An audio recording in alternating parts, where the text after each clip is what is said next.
নমস্কার, আমি দীপজয়। আজ আমার 30 দিনের বডি ট্রান্সফরমেশন জার্নির 15 দিন। আজকের দিনটি শুরু করলাম গরম জল দিয়ে, তারপর খেলাম একটু ছোলা। এরপর জিমের জন্য তৈরি হয়ে নিলাম। তৈরি হয়ে স্কুটি নিয়ে বেরিয়ে পড়লাম আজকের ওয়ার্কআউটের জন্য। জিমে পৌঁছে ওয়ার্কআউটের জন্য নিজেকে প্রস্তুত করলাম। আজকের মূলত ছিল ব্যাক আর বাইসেপের ওয়ার্কআউট। শুরুতেই করলাম পুল আপ। প্রতিদিনের মতো আজও নিজের লিমিটটা একটু পুশ করার চেষ্টা করলাম। তারপর করলাম ল্যাট পুল ডাউন। এরপর ছিল সিটেড ক্যাবল রো।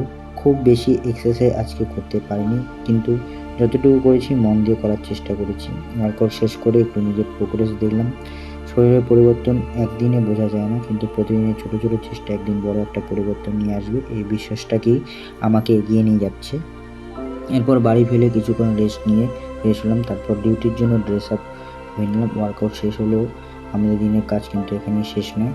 ব্রেকফাস্ট হিসেবে আজ খেলাম ভাত, ডাল আর সবজি। আমার ডায়েট খুব ফ্যান্সি কিছু নয়, সাধ্যের মধ্যেই থেকেই খাবারটা ঠিক রাখার চেষ্টা করছি। খাওয়া শেষ করে ডিউটির জন্য বেরিয়ে পড়লাম। কাজে পৌঁছে রেজিস্টারে নিজের নাম লিখে শুরু করলাম দিনের কাজ। দিনের বেশিরভাগ সময়টাই কাজের মধ্যে কেটে গেল।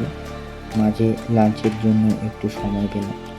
তারপর আবার কাজ ফিরে গেলাম। দিন শেষে কাজের কিছু মুহূর্ত, তারপর অবশেষে রাত্রের ডিউটি শেষ হলো। সারাদিনের ব্যস্ততার পর এবার বাড়ি ফেরার পালা। এটাই ছিল আমার ডে 15। প্রতিদিনের হয়তো পারফেক্ট হয় না, কিন্তু আমি থামছি না। যারা আমার এই জার্নির সঙ্গে আছেন সবাইকে অনেক অনেক ধন্যবাদ। দেখা হবে ডে 16-এ। ভালো থাকবেন, সুস্থ থাকবেন। শুভরাত্রি। ধন্যবাদ।